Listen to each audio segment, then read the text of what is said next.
21 জুলাই শহীদ দিবসে যোগ দিতে যাওয়া কর্মীদের সাহায্যের জন্য হেল্পলাইন নম্বর চালু করল বিষ্ণুপুর সাংগঠনিক জেলা তৃণমূল।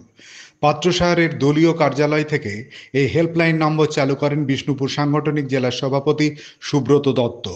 সুব্রত বলেন, সমাবেশে যোগ দিতে যাওয়া কর্মীরা যাতায়াতের সময় কোনো সমস্যায় পড়লে এই হেল্পলাইন নম্বরে ফোন করে সাহায্য চাইতে পারবেন। গ্রামের অনেক মানুষ কলকাতার পথঘাট চেনেন না, ফেরার সময় বাস কোথায় রয়েছে বা দলের সঙ্গীদের থেকে কোনো কারণে আলাদা হয়ে পড়লেও হেল্পলাইন নাম্বার থেকে সাহায্য করা হবে। আজকে কি কর্মসূচির সূচনা করলেন?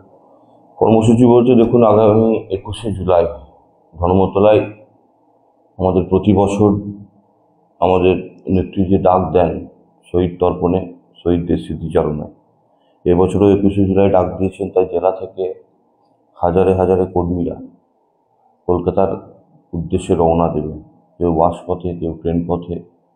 অতএব প্রতিবারই আমরা যে অসুবিধা লক্ষ্য করেছি, যে দেখুন গ্রাম বাংলার প্রত্যন্ত গ্রামের মানুষরা দিদিমণি বার্তা শুনতে কলকাতায় যান, যারা পরিচিত নন কলকাতা সম্পর্কে।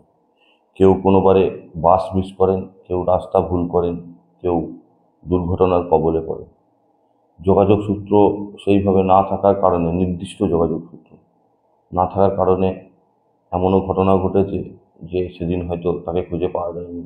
তাকে খুঁজে পেতে গিয়ে প্রশাসনের দ্বারস্থ হতে হয়েছে, 2-4 দিন অপেক্ষা করতে হয়েছে। তাই আমরা সিদ্ধান্ত নিয়েছি যে বিষ্ণুপুর সাংগঠনিক জেলা তৃণমূল কংগ্রেসের উদ্যোগে 4টি হেল্পলাইন নাম্বার আমরা রাখছি, যেটা 20 তারিখ রাত্রির থেকে 21 তারিখ ভোর অবধি বা 22 তারিখ সকাল অবধি আমরা এটা চালু রাখবো। যে কোনো কর্মী, যে কোনো সমর্থক, যে কোনো নেতৃত্ব কোনো রকম অসুবিধায় পড়লে এই নাম্বারে যোগাযোগ করলেই তৎক্ষণাৎ আমরা চেষ্টা করব তাদের পাশে পৌঁছানোর এবং ঘটনার সম্পর্কে জেনে ঘটনার বিহিত ব্যবস্থা করার। মানে দীর্ঘদিন যে মানুষের আগে যেত, মানে মিসিং হতো, সেটা বিকল্প হিসাবে এটা একদম একদম ঠিক তাই। যেহেতু মানে গ্রাম বাংলার প্রত্যন্ত গ্রামের মানুষ, তারা কলকাতা সম্পর্কে পরিচিত নয়। দেখা যাচ্ছে বাস থেকে নেবে তারা ধর্মতলায় গেছে, ভিড়ের মধ্যিখানে ধর্মতলা থেকে বাসে আসার যে রাস্তা তারা হয়তো ভুল করে অন্যত্র চলে গেছে।